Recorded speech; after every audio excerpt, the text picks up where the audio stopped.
Father God, as I come to deliver a message, that be my voice. May it be your message. And Father, may joy permeate all that we do and help us to see joy in every circumstance. Amen.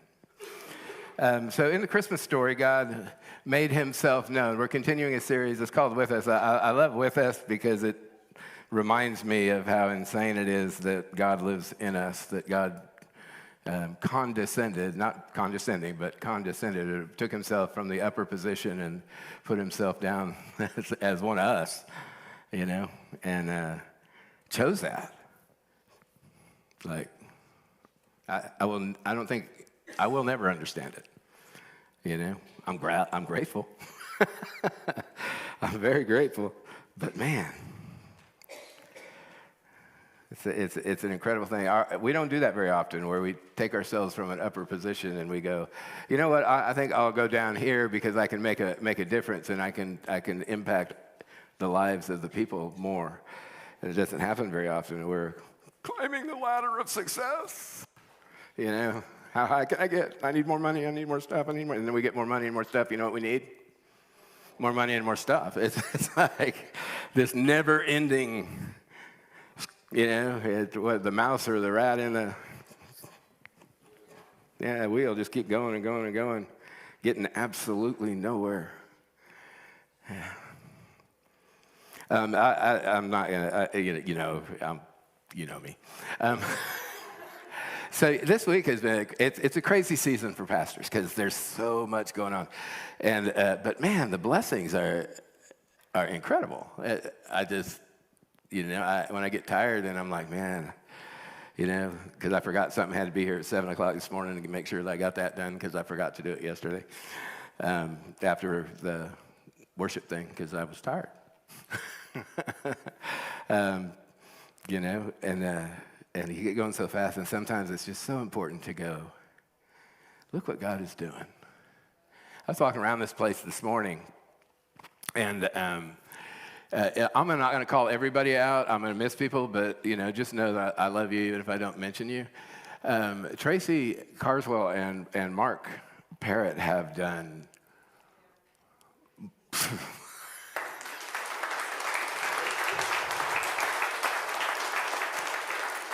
when we first merged, one of the things, they took me at Bill Malden at Hovey, I think it was, took me over to the trailer. And walked me in and said, this is going to be your office. And I said, good luck with that. It was dingy, it was dark, it was, and it was just like, I don't see it, and now it's like, wow, the patty painted walls, the carpeting, all that, all the stuff that happened.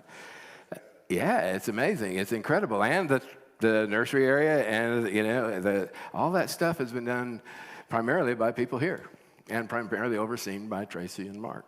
Mark has lived down here quite a bit, and now the women's bathroom. Any of you go in the fellowship hall women's bathroom? What do you think? I know it's not done yet, but it's pretty close and it's pretty cool, huh? Man, we're always second, so. Bathroom's not nearly as important to us, by the way. But it seems like a little thing. But all of these little things add up to just incredible changes. I mean, we got a lot in here, but someone told me the other day, she said, all the stuff we've done, the favorite thing was the bathroom sink in the women's.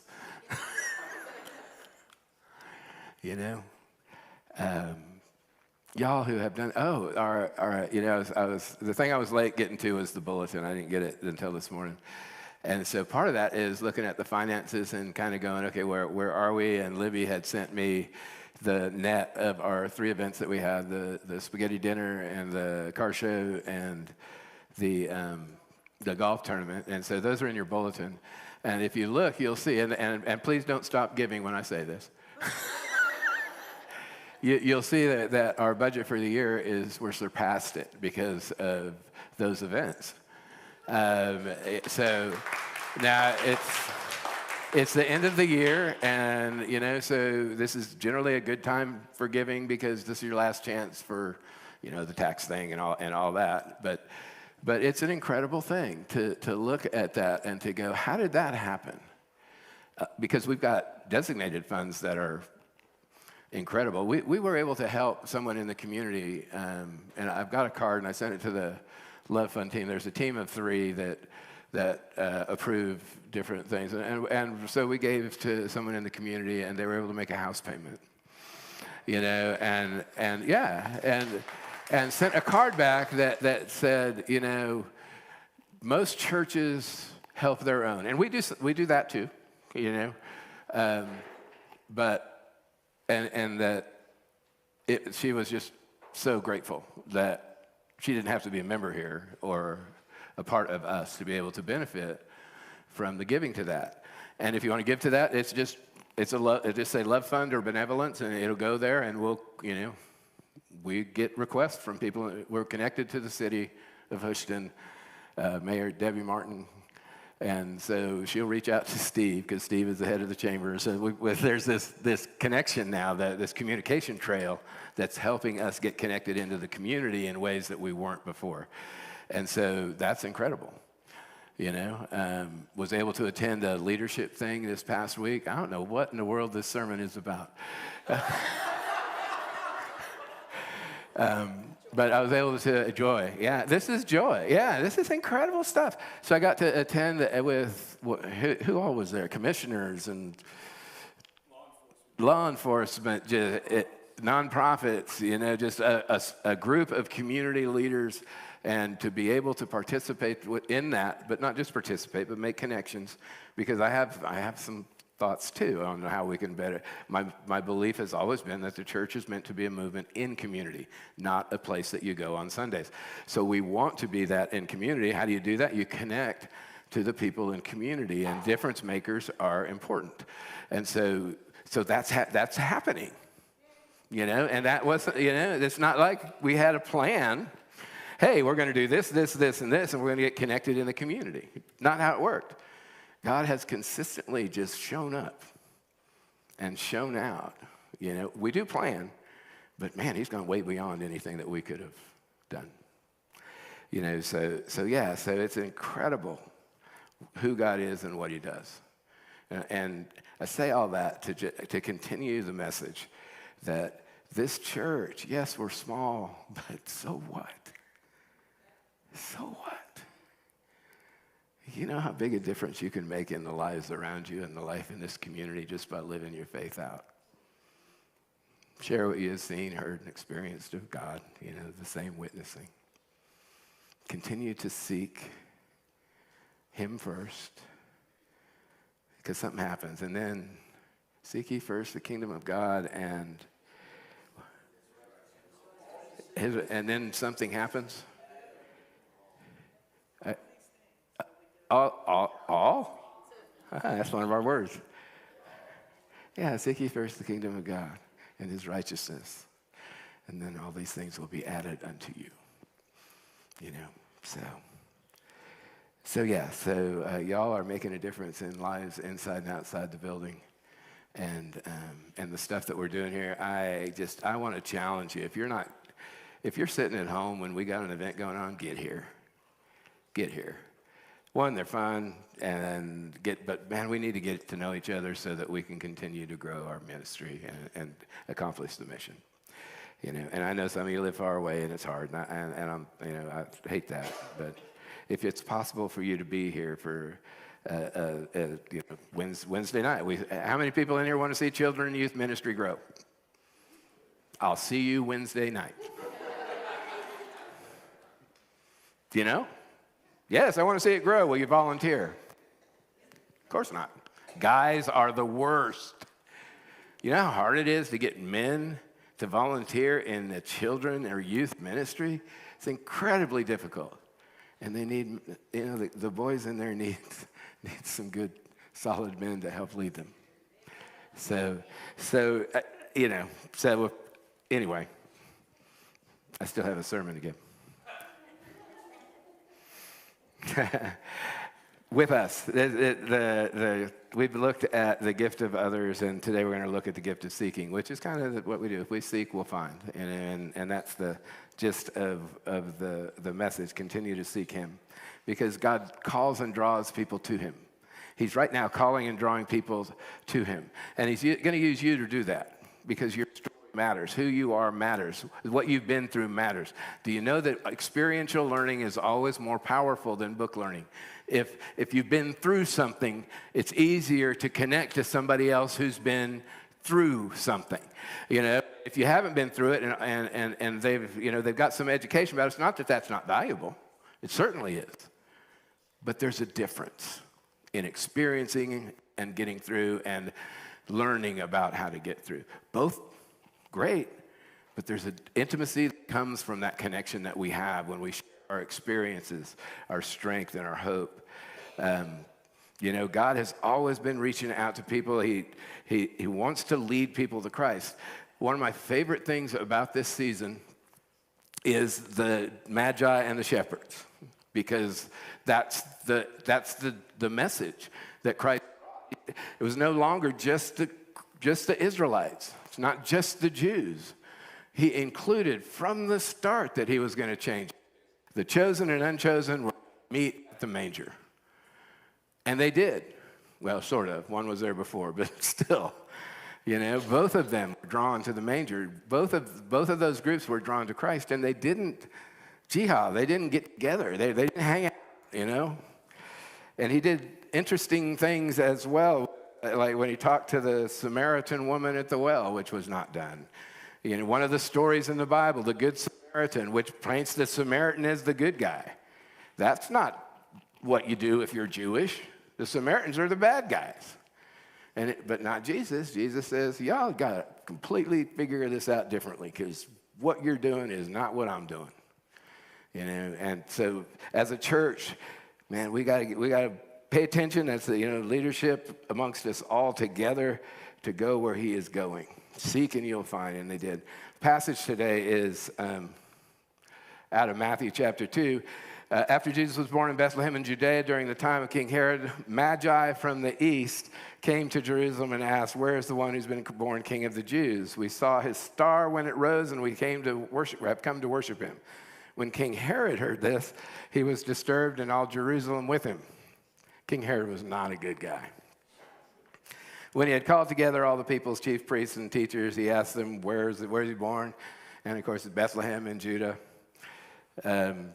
This is what the prophet has written, "But you, Bethlehem, in the land of Judah, are by no means least among the rulers of Judah, for out of you will come a ruler who will shepherd my people Israel." And that is a prophecy that is easy to read the passage and go, oh, that's just part of this story.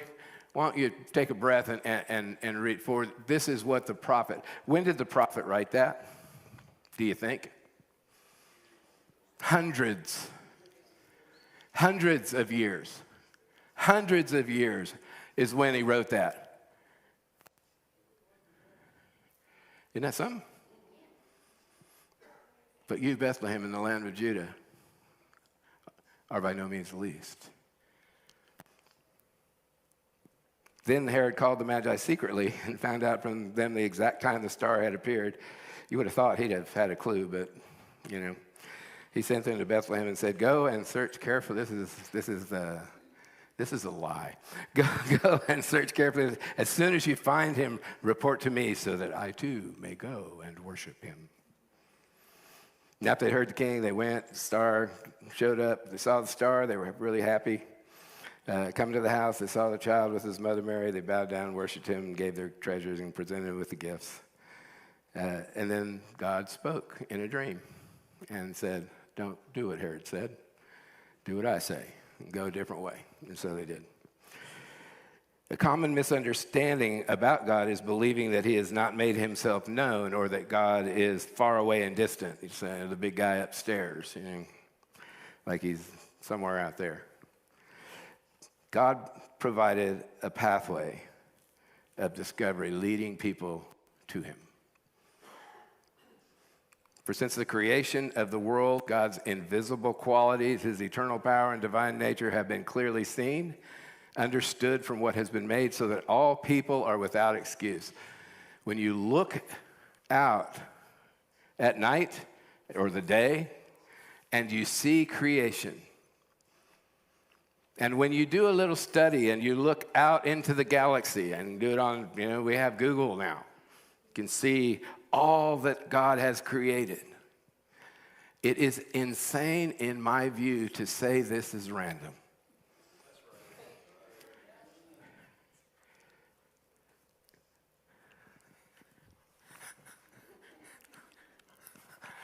Oh, that's really pretty. Oh. God has showed up and showed out from the beginning. In fact, he was before the beginning. And that's why he can make the beginning. Night after night, they make him known. They speak without a sound or word. Their voice is never heard, yet their message has gone throughout the earth and their words to all the world. God's been trying to get our attention for a long time. He's been trying to do it forever, in fact. The story of the stars gives us evidence, should we choose to acknowledge it. It's funny when folks, atheist is the one that I don't understand. It's the least understandable. Agnostic, I get it. Getting specific with God, that takes a little more. But to say that there's no God, that there's no creator,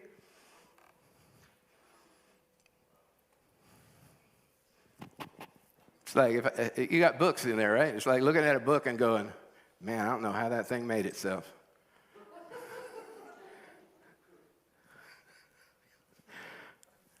It's incredible, just happened. Put itself together, binded itself, put little markings on the pages, made its own pages somehow too. Isn't that incredible? It all came together in an orderly fashion.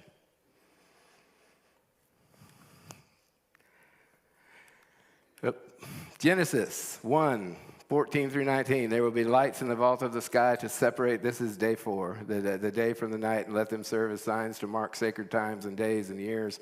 Let them be lights in the vault of the sky to give light to the earth. And it was so. God made 2 great lights, the greater light to govern the day and the lesser light to govern the night. He also made the stars. God set them in the vault of the sky to give light on the earth, to govern the day and the night, and to separate light from darkness. And God saw that it was good. And there was evening and there was morning, the 4th day. He even used the stars in creation to help us understand time, right? Of course, this is day 4, right? When we talk about a day, what do we generally think? 24 hours. How long were days 1, 2, and 3? How long were they? Were they 24? 24 hours didn't exist yet. We don't know is the correct answer. We got no idea. We know it wasn't 24 hours because 24 hours didn't exist until day 4.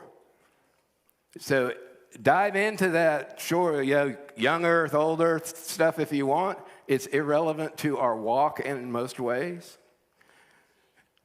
because it distracts us from Jesus and from what he's called us to do. It's his look, dive into stuff that's interesting to you, But study it, because if you've been going around thinking that day 1, 2, and 3 were 24 hours, you're wrong. No evidence for that. Could have been. Day is like 1,000 years is like, man, that sure seems like God saying, don't worry about it. Don't get lost in it, is what I say. Study it. Have fun with it. Figure out as much of it as you can. Don't get lost in it, because it's not one of the important things about our faith, whether it's a young earth or an old earth.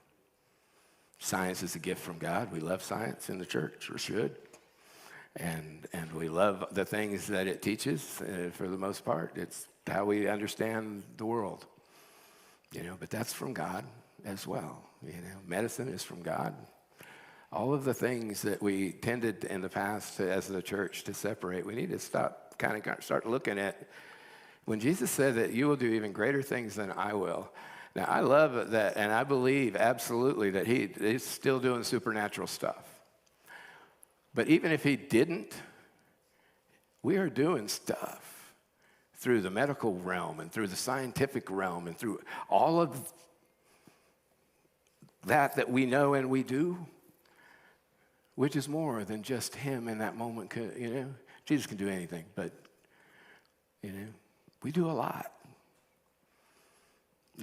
in his name, hopefully.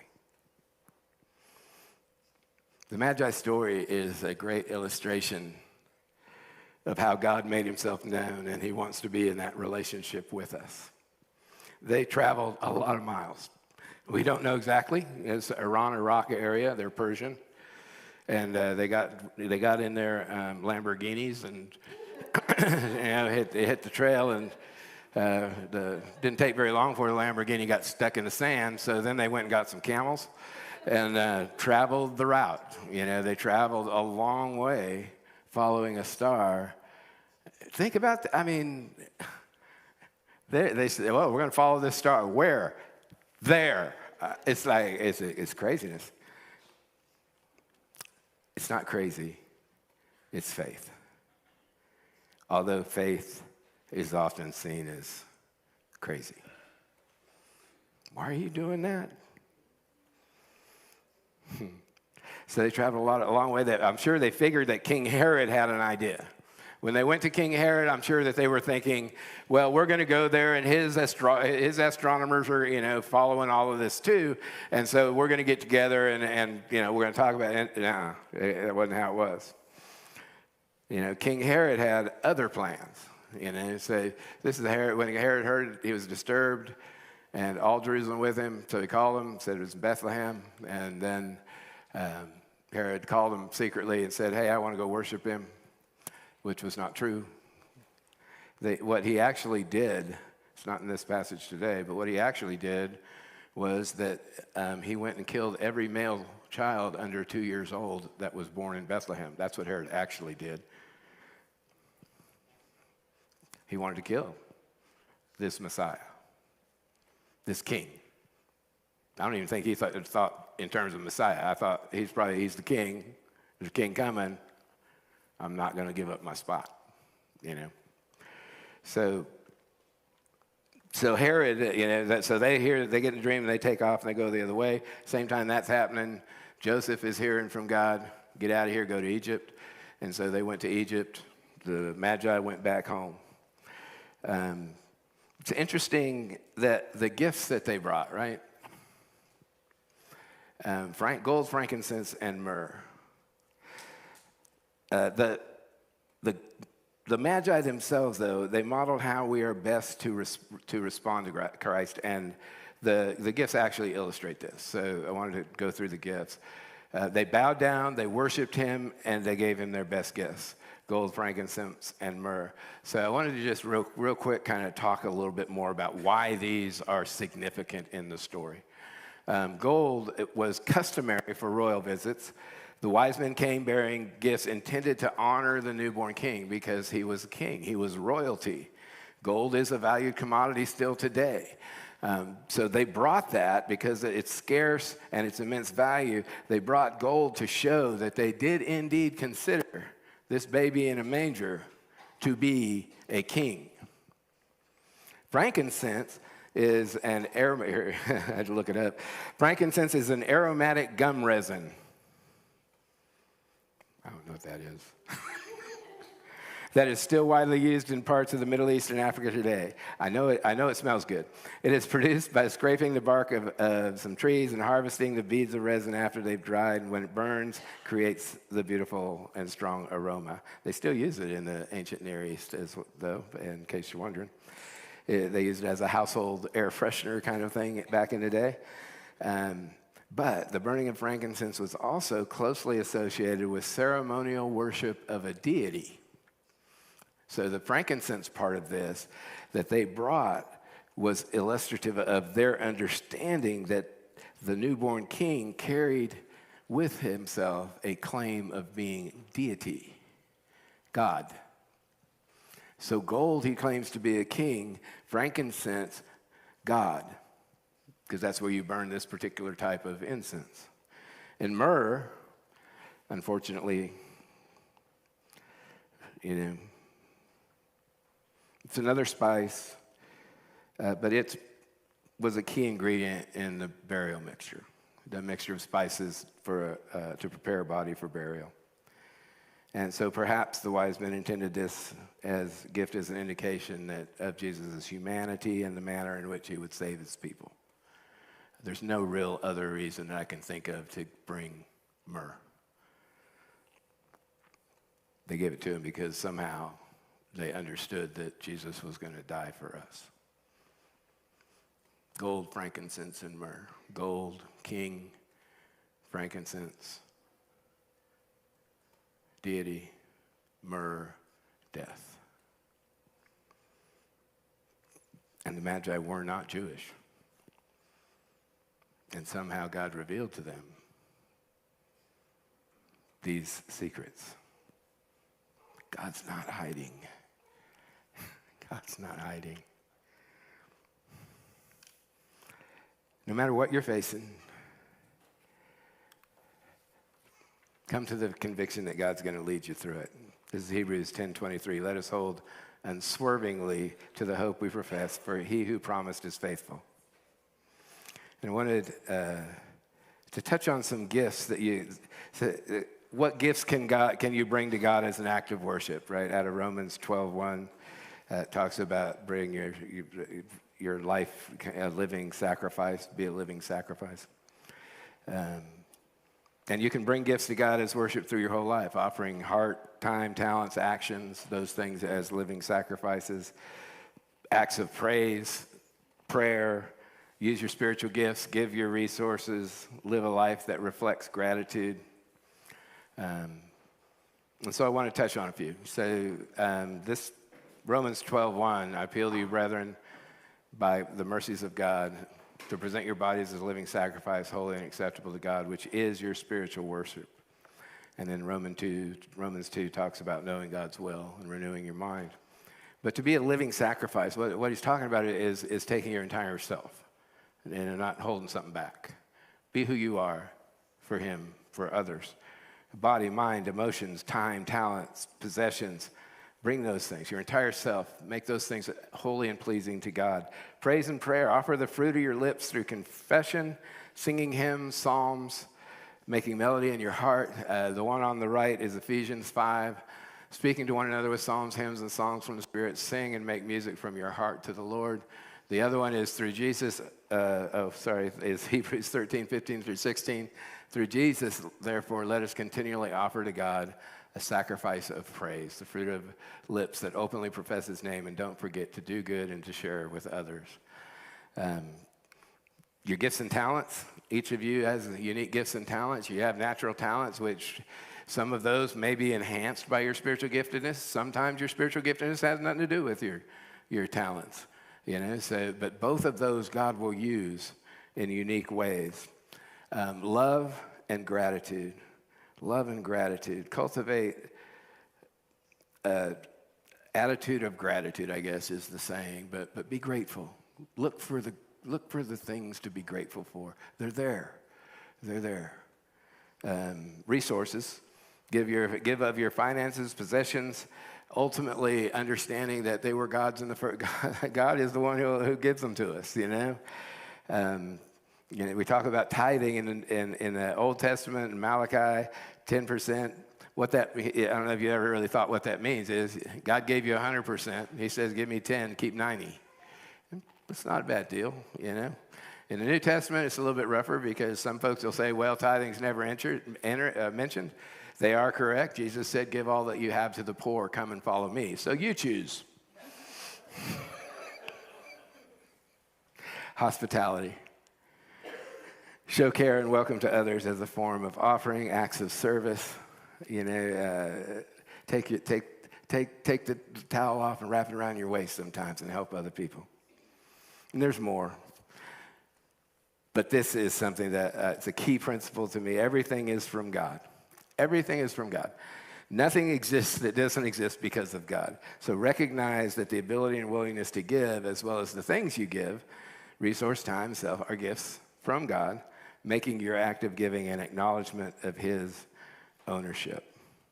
And I couldn't do something on seeking without this passage, right?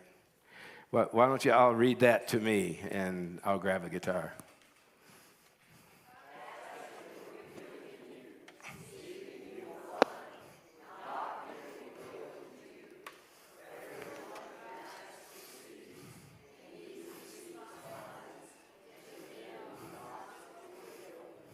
Amen. So God with us. He's providing for us. He is walking with us. So let's walk with him. Steve just wanted me to remind